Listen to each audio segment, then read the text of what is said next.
Hey guys, it's Dave. I just wanted to give you guys an update on how my upgrade for my Medaka ponds is going. I've completely cleared the small one of all the duckweed, which took a long time, and I believe I got all but maybe one or two Medaka. I think there's actually a killifish in here that snuck in with a plant package, so I'll have to catch him. He's definitely a lot quicker than the Medaka are. I pulled all the plants out, and I think I'm just gonna go ahead and completely redo this one. I'm gonna keep it up because it's the smaller pool out of all my other pools, but this one I think I'll just keep mainly for spawning and raising this fry.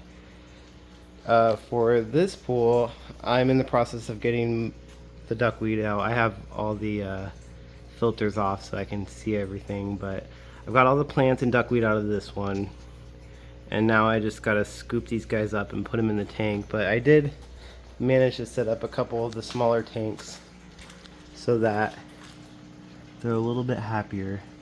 So I added some wood, some lava rocks, and I turned the temperature up so it should be, yeah, it's around 77, 78. And then this one I also got a couple going. These all came from the smallest pond. I also have, okay, so that is not a Medaka. The one with the bright blue eye, that is I think a Norman lamp-eye killifish, which I have a few adults. And I suppose he snuck in there.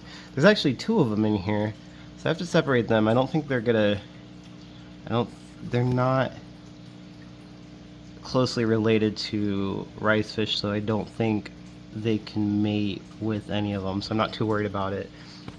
But every tank I've been trying to include a piece of wood, a lava rock, and then some plants.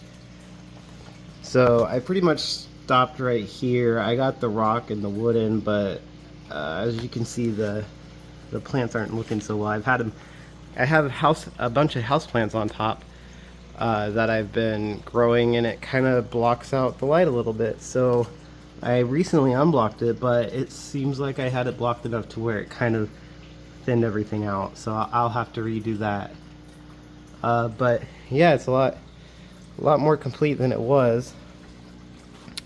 I'll probably continue to get whatever little ones I can out of here, and then I'm going to clean up this tank. So I'll probably film it, but as you can see, the duckweed has completely overtaken this tank, and there's no light going through anymore. So whenever I feed them, I have to actually swirl it in, and I don't know, there's not too much light. It's kind of overcrowded and ugly right now, so I'll just end up doing all these. As you can see, the tanks are really low. I've kind of neglected them a little bit and let them run down, but I mean, all the plants and all the fish are healthy, so nothing really wrong is going. But yeah, I guess I'll start cleaning these out. Alright, so I ended up putting the light up there so we can actually see it, but I'm going to be doing everything one-handed so I can just film, so this might be kind of difficult. So when I trim the plants, I pretty much try to cut wherever the plants are starting to grow from, and I'll separate them. So like this long root that has multiple plants growing from it, I'll usually just cut it up and pull a couple out. That way I can get it a little bit under control. I try to do it without stressing the fish out. Also, I'm really paranoid that I'm gonna cut a fish or shrimp in half when I do this, so I always just try to either slowly do it, or I'll shake it before I actually cut it. But let's see if I can get this guy out. Ugh. I'm going in.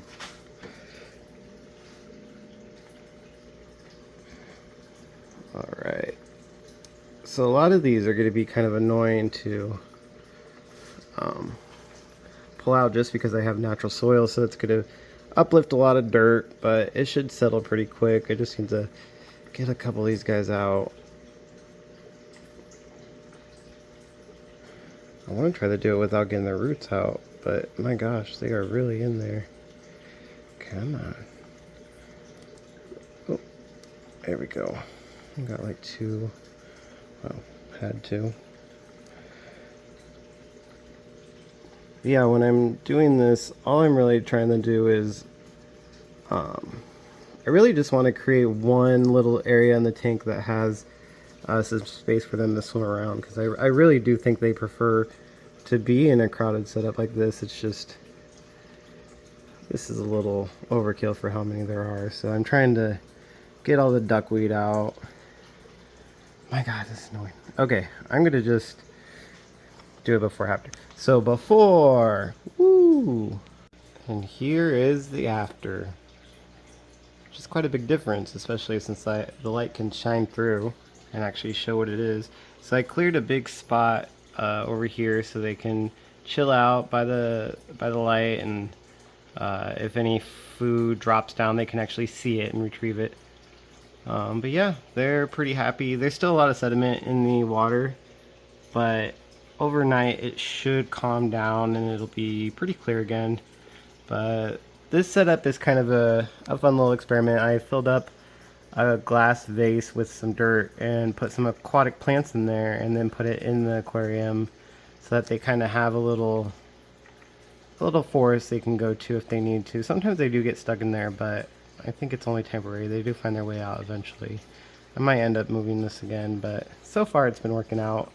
Still got my sword plant, some more grass, and I think there's some moss back there too. I definitely need to get rid of some snails. That'll probably be another project, is just going around and collecting all the snails that I have, because there are a bunch. And then I've got pretty much all the duckweed. I'm not going to get 100% of it just because it is beneficial to the tank, especially since there's no filter going in this one. The more plants, the better. But yeah, that's the first tank under control. Next is going to be the bottom one. Alright, so this is the second one down below the first one that I did. So it goes that one.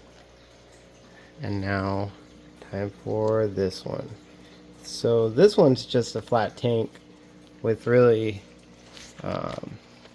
nothing added to it. It's just a bunch of different plants, and each one I did put Amazon sword plant just because they're such nutrient hungry plants, and since it is a natural soil, I wanted to make sure that the nutrients in the soil gets depleted over time and doesn't cause any problems. So a plant that can use a lot of that up is really beneficial, because I mean, look at it. It started at about it's about that big when I first got it, and it's been less than a year, so it's taken off.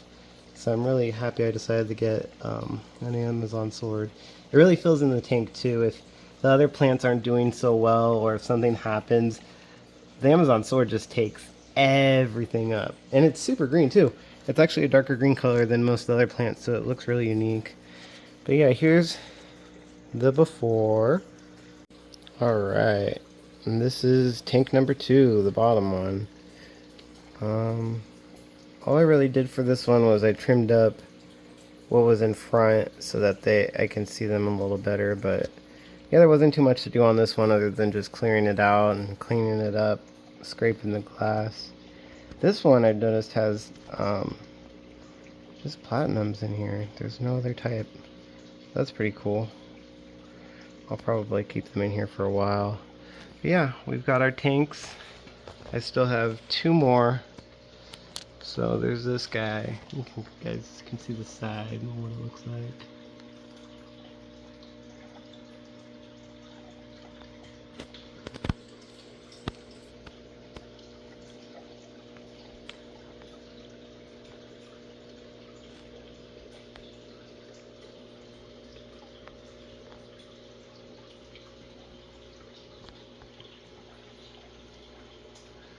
And there's something so satisfying about cleaning the tanks. You just look so much better when they get fresher water in them and they get scrubbed. I should probably add more shrimp to this one. I actually don't see many, if any at all. But yeah, that's for those two. And then I still have this one, and then I have one at the very bottom. That one's the worst. That one's gonna take a while, but I think for the time I had today, this works out. Anyways, I hope you guys enjoyed my video, and I'm excited to do my next one. Thanks. Bye.